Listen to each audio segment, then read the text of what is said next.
Hi hello family, ಎಲ್ಲರಿಗೂ ಅಮ್ಮಾಸ್ ಕರುಚಿ ಚಾನಲ್ಗೆ ಸ್ವಾಗತ. ನಾವು ನವರಾತ್ರಿಯ 3ನೇ ದಿನಕ್ಕೆ ಚಂದ್ರಘಂಟಾ ದೇವಿನ ಪೂಜಿಸ್ತೀವಿ. ಹಾಗೆ ಆ ದೇವರಿಗೆ ಪ್ರಿಯವಾದ ನೈವೇದ್ಯವಾಗಿ ನಾವು ಅಕ್ಕಿ ಪಾಯಸನ ಮಾಡಿ ದೇವರಿಗೆ ನೈವೇದ್ಯವಾಗಿ ಇಡ್ಬೋದು. ಹಾಗೆ 4ನೇ ದಿನಕ್ಕೆ ಕೂಷ್ಮಾಂಡ ದೇವಿನ ನಾವು ಪೂಜಿಸ್ತೀವಿ. ಹಾಗೆ ಆ ದೇವಿಗೆ ಪ್ರಿಯವಾದ ನೈವೇದ್ಯವಾಗಿ ನಾವು ಗುಡಾನ್ನ ಅನ್ನೋವಂಥ ಒಂದು ರೆಸಿಪಿನ ಮಾಡಿ ದೇವರಿಗೆ ನೈವೇದ್ಯವಾಗಿ ಇಡ್ಬೋದು. ಈ ಎರಡೂ ರೆಸಿಪೀಸ್ನು ನಾವು ಈ ವಿಡಿಯೋ ಮೂಲಕ ನಿಮ್ಮ ಮುಂದೆ ತೋರಿಸ್ತಾ ಇದ್ದೀವಿ 3ನೇ ಮತ್ತು 4ನೇ ದಿನಕ್ಕೆ. ಹಾಗೆ ಈಗ 3ನೇ ದಿನಕ್ಕೆ ಚಂದ್ರಘಂಟಾ ದೇವಿಗೆ ನಾವು ಅಕ್ಕಿ ಪಾಯಸ ರೆಸಿಪಿನ ಹೇಗೆ ಮಾಡೋದು ಅನ್ನೋದನ್ನ ಈ ವಿಡಿಯೋನಲ್ಲಿ ತೋರಿಸಿದ್ದೀವಿ. ಇದ್ರ ರುಚಿನೂ ಅಷ್ಟೇ ತುಂಬ ಚೆನ್ನಾಗಿರುತ್ತೆ. ಆ ದೇವರಿಗೂ ಇದು ತುಂಬ ಪ್ರಿಯವಾದ ನೈವೇದ್ಯ ಅಂತಲೇ ಹೇಳ್ಬೋದು. ಹಾಗಾದರೆ ಬನ್ನಿ, 3ನೇ ದಿನಕ್ಕೆ ಚಂದ್ರಘಂಟಾ ದೇವಿಗೆ ನೈವೇದ್ಯವಾಗಿ ಅಕ್ಕಿ ಪಾಯಸ ರೆಸಿಪಿನ ಹೇಗೆ ಮಾಡೋದು, ಇದನ್ನು ಮಾಡೋದಕ್ಕೆ ಏನೆಲ್ಲ ಪದಾರ್ಥಗಳು ಬೇಕಾಗುತ್ತೆ ನೋಡ್ಕೊಬರೋಣ. ಇಲ್ಲಿ ನಾವು 1 ಬಟ್ಲಷ್ಟು ಹಾಲನ್ನು ತೊಗೊಂಡಿದ್ದೀವಿ. ಹಾಗೆ ಅರ್ಧ ಬಟ್ಲು ಬಾಸುಮತಿ ಅಕ್ಕಿನ ಬಳಸ್ತಾ ಇದ್ದೀವಿ. 1/4 ಕಪ್ಪಷ್ಟು ಸಕ್ಕರೆನ ತೊಗೊಂಡಿದ್ದೀವಿ. ಹಾಗೆ ದ್ರಾಕ್ಷಿ, ಗೋಡಂಬಿ, ಬಾದಾಮಿ ಈ 3 ತೊಗೊಂಡಿದ್ದೀವಿ. ಸ್ವಲ್ಪ ಏಲಕ್ಕಿನ ಕೂಡ ತೊಗೊಂಡಿದ್ದೀವಿ. ಹಾಗೆ ತುಪ್ಪನ ಬಳಸಿದ್ದೀವಿ. ಇಷ್ಟು ಪದಾರ್ಥಗಳು ಬೇಕಾಗತ್ತೆ. ಈಗ ಮೊದಲಿಗೆ ನಾವು ಒಂದು ಪಾತ್ರೆಗೆ 1 ಅಥವಾ 1.5-2 ಟೇಬಲ್ ಸ್ಪೂನಷ್ಟು ತುಪ್ಪನ ಹಾಕ್ಕೊಂಡು, ತುಪ್ಪ ಸ್ವಲ್ಪ ಬಿಸಿ ಆದಮೇಲೆ ದ್ರಾಕ್ಷಿ, ಗೋಡಂಬಿ, ಬಾದಾಮಿ ಈ 3 ಕೂಡ ಮೊದಲನೇದಾಗಿ ನಾವು ತುಪ್ಪದಲ್ಲಿ ಹುರ್ಕೊಬೇಕಾಗತ್ತೆ. ಒಂದು ಸ್ವಲ್ಪ ಕೆಂಪಗಾಗೋವರೆಗೂ ಕೂಡ ಚೆನ್ನಾಗಿ ತುಪ್ಪದಲ್ಲಿ ನೋಡಿ ಈ ರೀತಿ ಹುರ್ಕೊತಾ ಇದ್ದೀವಿ.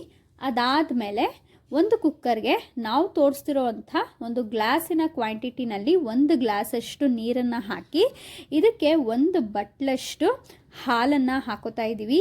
ಗಟ್ಟಿ ಹಾಲನ್ನು ಹಾಕೋತಾ ಇದ್ದೀವಿ. ನೀರೇನು ಬಳಸಿಲ್ಲ, ಹಾಲ್ಗೇನು ಮಿಕ್ಸ್ ಮಾಡಿಲ್ಲ. ಈಗ ನಾವಿಲ್ಲಿ ಬಾಸುಮತಿ ಅಕ್ಕಿನ ಕ್ಲೀನಾಗೆ ತೊಳೆದು ಹಾಕೋತಾ ಇದ್ದೀವಿ. ಇಲ್ಲಿ ಅರ್ಧ ಗ್ಲಾಸಷ್ಟು ಬಾಸುಮತಿ ಅಕ್ಕಿನ ನಾವು ಬಳಸಿದ್ದೀವಿ. ನೀವು ಬೇರೆ ಅಕ್ಕಿನೂ ಕೂಡ ಬಳಸ್ಕೋಬೋದು, ಏನು ತೊಂದರೆ ಇಲ್ಲ. ಈಗ ಕುಕ್ಕರ್ ಕ್ಲೋಸ್ ಮಾಡಿ 2 ವಿಷಲ್ಲು ಅದನ್ನು ಚೆನ್ನಾಗೇ ಬೇಯಿಸ್ಕೊತಾ ಇದ್ದೀವಿ. 2 ವಿಷಲ್ ಆದಮೇಲೆ ನೋಡಿ ಈ ಥರ ಚೆನ್ನಾಗೇ ಬೆಂದಿರುತ್ತೆ. ನೋಡಿ ನಾವು ಒಂದು ಸಲ ತೋರಿಸ್ತೀವಿ ನಾವು ಹಾಕಿರೋವಂಥ ಅಕ್ಕಿ ಎಷ್ಟು ಚೆನ್ನಾಗಿ ಬೆಂದಿದೆ ಅನ್ನೋದು. ಇಲ್ಲಿ ಬಾಸುಮತಿ ಅಕ್ಕಿ ನಾವು ಹಾಕಿರೋದ್ರಿಂದ ರುಚಿ ತುಂಬ ಚೆನ್ನಾಗಿರುತ್ತೆ. ಹಾಗೆ ಸ್ವಲ್ಪ ಡಿಫ್ರೆಂಟಾಗೂ ಕೂಡ ಇರುತ್ತೆ. ಈಗ ಇದಕ್ಕೆ ನಾವು 1/4 ಕಪ್ಪಷ್ಟು ಸಕ್ಕರೆನ ಹಾಕೋತಾ ಇದ್ದೀವಿ. ಇಲ್ಲಿ ನೀವು ಸಕ್ಕರೆನ ಸ್ವೀಟನ್ನ ನಿಮ್ಮ ರುಚಿಗೆ ಅನುಸಾರವಾಗಿ ಹಾಕೋಬೋದು. ಸಕ್ಕರೆ ಹಾಕಿದ್ಮೇಲೆ 5 ನಿಮಿಷ ಇದನ್ನು ಚೆನ್ನಾಗಿ ಕುದಿಯೋಕ್ಕೆ ಬಿಡಬೇಕಾಗತ್ತೆ.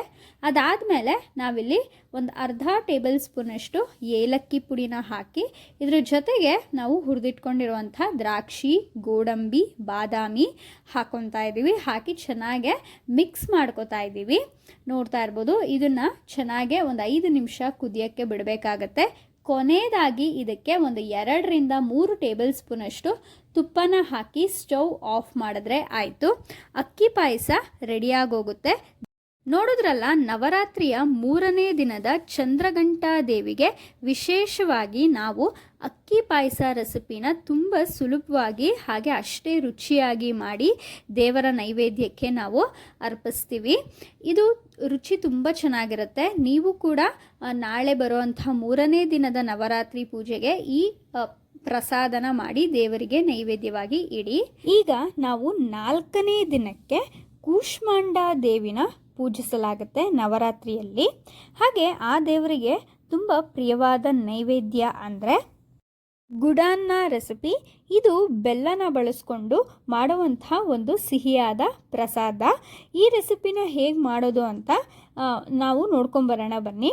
ಹಾಗೆ ಇದನ್ನು ಮಾಡೋದಕ್ಕೆ ಏನೆಲ್ಲ ಪದಾರ್ಥಗಳು ಬೇಕಾಗತ್ತೆ ನೋಡೋಣ. ಇಲ್ಲಿ ನಾವು 1 ಕಪ್ಪಷ್ಟು ಅಕ್ಕಿ ತೊಗೊಂಡಿದ್ದೀವಿ. ಹಾಗೆ ಅವಲಕ್ಕಿ, ಅರ್ಧ ಬಟ್ಲು ಅವಲಕ್ಕಿನ ನೆನೆಸಿ ಎತ್ತಿಟ್ಕೊಂಡಿದ್ದೀವಿ. ಅರ್ಧ ಬಟ್ಲು ನೆನೆಸಿದ್ರೆ 1 ಕಪ್ಪಷ್ಟು ಆಗುತ್ತೆ. ಹಾಗೆ 1 ಕಪ್ಪಷ್ಟು ಬೆಲ್ಲ, ದ್ರಾಕ್ಷಿ, ಗೋಡಂಬಿ, ಹಾಗೆ ಬಾದಾಮಿ ಮತ್ತು ಸ್ವಲ್ಪ ಏಲಕ್ಕಿನ ತಗೊಂಡಿದ್ದೀವಿ. ಈಗ ಮೊದಲನೇದಾಗಿ ಒಂದು ಪಾತ್ರೆಗೆ 1 ಗ್ಲಾಸಷ್ಟು ನೀರನ್ನು ಹಾಕಿ ಅದಕ್ಕೆ 1 ಕಪ್ಪಷ್ಟು ಹಾಲನ್ನು ಹಾಕೋತಾ ಇದ್ದೀವಿ. ಹಾಲು ಹಾಕಿದ್ಮೇಲೆ ಅದನ್ನು ಚೆನ್ನಾಗಿ ಕಾಯಿಸ್ಕೊಬೇಕಾಗತ್ತೆ. ನೋಡಿ, ಇದು ಹಾಲು ಚೆನ್ನಾಗಿ ಕಾಯ್ದ ಮೇಲೆ ಇಲ್ಲಿ ನಾವು ನೆನೆಸಿ ತೊಳೆದು ಇಟ್ಕೊಂಡಿರುವಂಥ ಅವಲಕ್ಕಿನ ಹಾಕೋತಾ ಇದ್ದೀವಿ. ಇಲ್ಲಿ ಅರ್ಧ ಬಟ್ಲು ಅವಲಕ್ಕಿನ ತೊಳೆದು ನೆನೆಸಿಟ್ರೆ ಅದು 1 ಕಪ್ಪಷ್ಟು ಅವಲಕ್ಕಿಯಾಗಿ ಆಗುತ್ತೆ. ಆ ನೆನೆಸಿ ತೊಳೆದಿಟ್ಕೊಂಡಿರೋಂಥ ಅವಲಕ್ಕಿನ ನಾವು ಇಲ್ಲಿ ಹಾಲಿಗೆ ಹಾಕೋತಾ ಇದ್ದೀವಿ. ಇದು ಚೆನ್ನಾಗೆ ಕುದಿ ಬರಬೇಕು.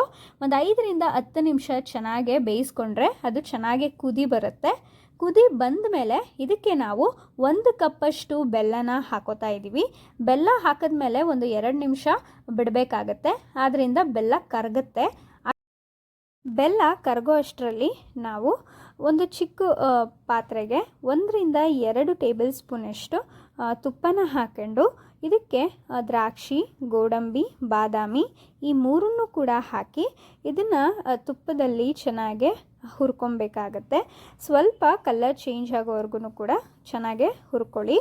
ಈಗ ಇದನ್ನು ನಾವು ಆಗಲೇ ರೆಡಿ ಮಾಡ್ಕೊಂಡಿರೋ ಅಂಥ ಒಂದು ಸ್ವೀಟ್ಗೆ ನಾವು ತುಪ್ಪದಲ್ಲಿ ಕರೆದಿಟ್ಕೊಂಡಿರುವಂಥ ದ್ರಾಕ್ಷಿ, ಗೋಡಂಬಿ, ಬಾದಾಮಿ ಹಾಕ್ಕೊಂಡು ಹಾಗೆ ಸ್ವಲ್ಪ ಏಲಕ್ಕಿನೂ ಕೂಡ ಹಾಕೋಬೇಕಾಗತ್ತೆ.